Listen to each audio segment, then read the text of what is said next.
Namaste everyone. Today we are going to practice the yoga for the lower back pain. Those who sit in a long hours on chair or they are sitting on the couch throughout the day, this is a very important practice which you can apply. So let's get started. Come on your mat.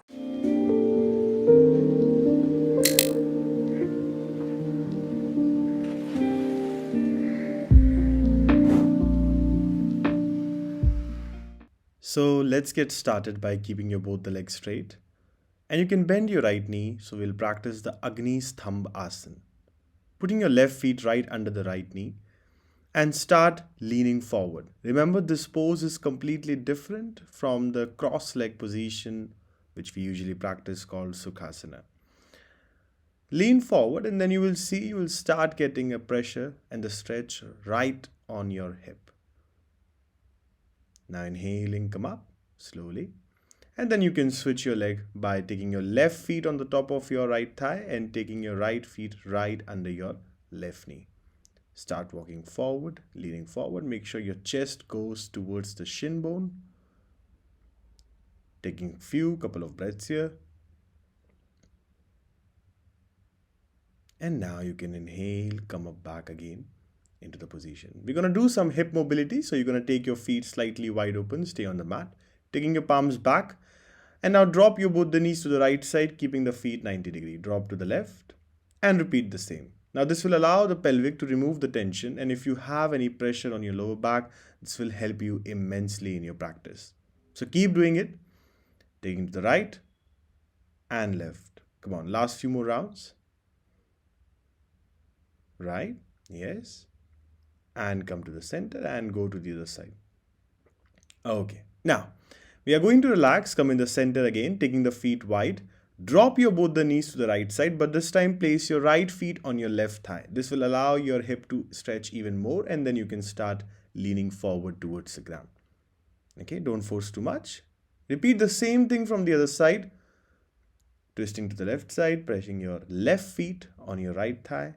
Start leaning forward. And inhale, come back again. Now release. We're going to go to the Baddha Konasana. So for that, taking your feet together, no matter how deep your knees goes down, relax your abductors, stretch your spine and lean forward. Try to avoid rounding your spine. Always focus upon keeping the length in your spine. And that is how you will develop that flexibility and the stretch on your inner thighs or your groins. Now while inhaling, coming up back from the posture, you can open and split your legs into Upavishta Konasana. Another asana which is going to help you for your abductors. Twist to the one side and hold your feet from the other side and bend forward. You can do it dynamically. You can practice with the intensity. Now you can see here, I'm going a little bit deep here, but if you don't have flexibility, you can hold and just try to reach the toe. That's it. It's also simple. Otherwise, you can just go and try to reach for deeper bend. That is a goal. Hold and go bend. Twist and hold and go bend. Keep doing it. Very good. Now, you're going to bend your right knee, place your right heel right in front of your anus, and you're going to stretch your left hand towards the ankle and raise your right hand up towards the left side. When you do that, you're going to feel the stretch from the sides of your waist, which is going to release and help to remove the tension on the lower back. Now, what you're going to do, you are going to do one more time. First time you bring awareness, second time you go even more deeper. Come in the center and now lean forward, place your elbows on the ground. You can also straight your both arms or extend, but I'm just going to show you with the easy variation. Stay there for a couple of breaths. Relax the tension on the right side of the hip, the right side of the glute. Come up. Now you're going to do a little twist towards the left side. You're going to hold the feet and bringing your forehead towards the left side of the knee. Okay. Upavishta Konasana. Repeat the same thing from the other side. Left knee bend.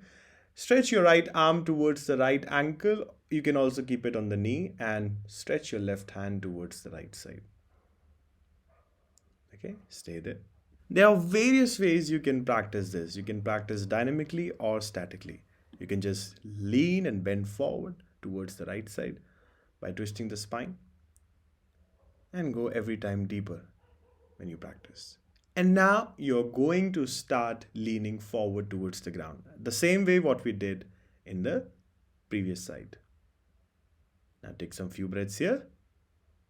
Inhale, exhale. Allow the left hip to relax and come up completely. Now go to the forward bend towards the left side of the knee. Now when you do that, make sure you're going to release the tension from the left hip.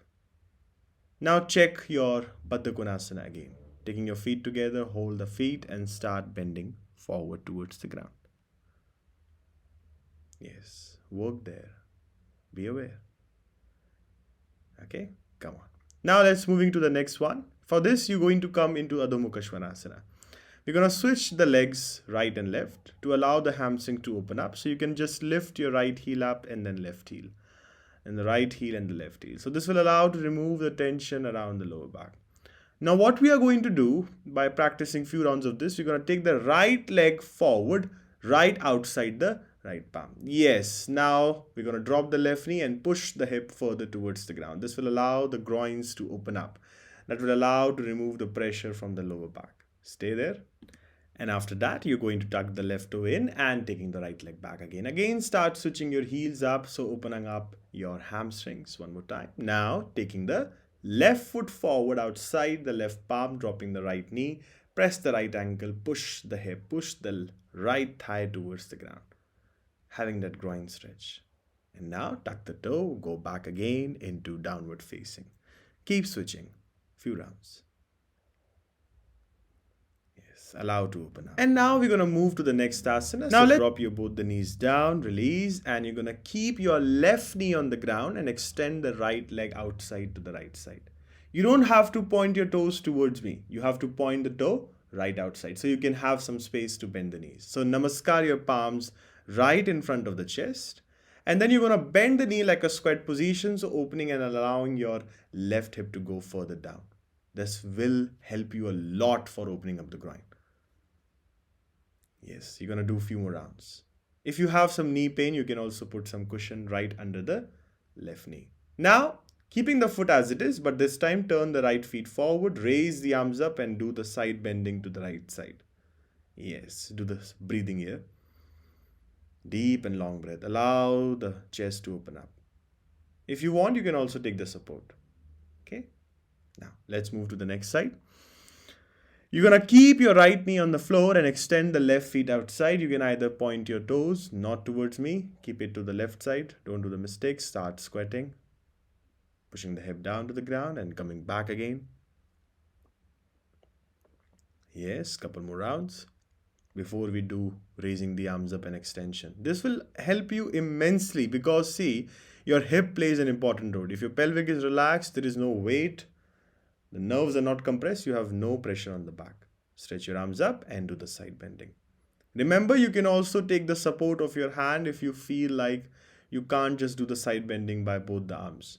You can always take the support, but keep extending the right side. Come in the center and release. Now, we're going to do some more squat positions. So for that, you're going to take your right leg forward to the front of the mat. And you're going to interlock your fingers and push the hip forward and back. So back and forth, but make sure your knee does not extend further than your ankle. When you do this, you're going to release the tension back again from the groin. Do this few more rounds. Yes. Allow the hip to extend further and go back again. Now, we are going to move ahead towards the next step. And in this one, what you're going to do, you're going to straight the right knee, toes pointing up, interlock your fingers behind your head and do the extension from the upper back. So you're going to lean and bend forward without bending the right knee. This will give you the strength again by keeping your lower back relaxed. Few more rounds. If you have knee pain, you can always put support under the knee. Now push the hip again. If you have support, you can either place your palms on your frontal thigh or you can also raise your arms leaning back. Opening up the chest, do a little bit of back bending from the chest, from the upper back. Yes. And now, lower your arms down, taking the leg back. Now, after that, we're going to go and repeat the same from the other side. So take your left foot forward between your palm, right knee drop. And now, again, you're going to interlock your fingers behind the head and push the hip back and forth. Every time you push the hip more further down, you will see the one side will be more relaxed and one side is always tense. Keep pushing hip back and forth. Few more rounds. And now let's move ahead. By straightening the front knee, tuck your toe in and now start bending forward. Extension of the spine. Keeping the fingers interlocked behind.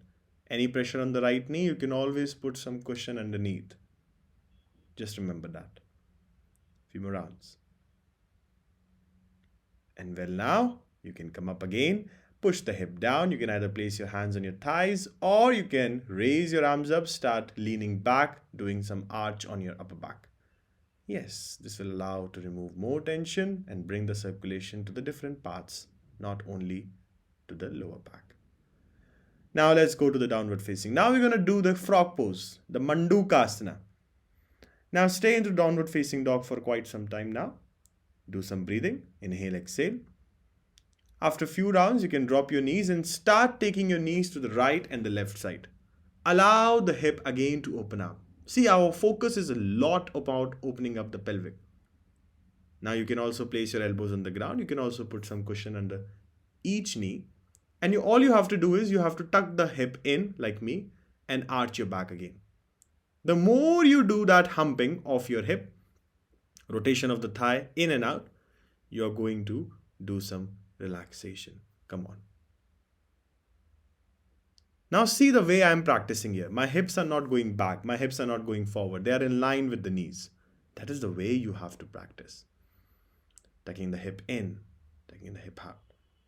Now take your knees to the edge of the mat, toes together, push the hip, go to the Adho Mukha Virasana, child pose. Stay there.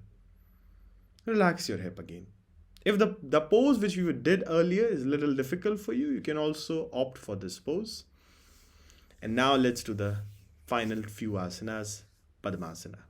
Those who can practice Padmasana, they will pick Padmasana, but it's okay. If you can't do it, you can also do like a half. Okay, but of course, it's recommended to do the full Padmasana. Now, stay there. You're going to place your both palms at the back, fingers pointing back, and start lifting the hip. You're going to feel a deep stretch over here. You might be feeling it. Yes, keep lifting. Keep lifting and relax completely. You can also bend forward now to release the tension on the hip back again. Now, these asanas are very important if you're working on the corporate job because you are messing up with your lower back. Please, you need to work upon. Extend your both legs forward. You can practice Gomukhasana by taking the right knee above your left knee. And now you can just stay there and we'll do a twisting now. Before twisting, make sure your spine is straight. Inhale and exhale out. And now taking your right palm behind your back and taking your left hand over your right knee. Do the twisting. So the twisting and the side bending and some squats from the pelvic are the main components of releasing the compression from the lower back. Once you finish, you can also do from the other side. Gomukhasana, cow head pose. Just keep your back straight. The alignment should be correct. Once you are there, focus few breaths over there by lengthening the spine, keeping the body still. Inhale and exhale out. Once you are comfortable, you can start twisting, taking the left palm back, right hand over the left knee. Couple of breaths. And now we'll come out of the pose by straightening both the legs for Paschimottanasana, the bend forward. Now for that, you're going to take your feet together. Those who cannot bend forward completely, you're going to just hold the toes or try to reach towards the feet by extension of the spine. And then start bending forward, those who can. Focus upon inhale and exhale and keeping the belly relaxed and pulled in towards you. So you can bend more and more further down. This will really help you to remove that tension. Now inhaling, come up. Let's do the final pose, counter pose, Chatushpadasana, 4 limb pose. Bend the knees, beat the feet on the ground, palms at the back, lift the hip up, stay there.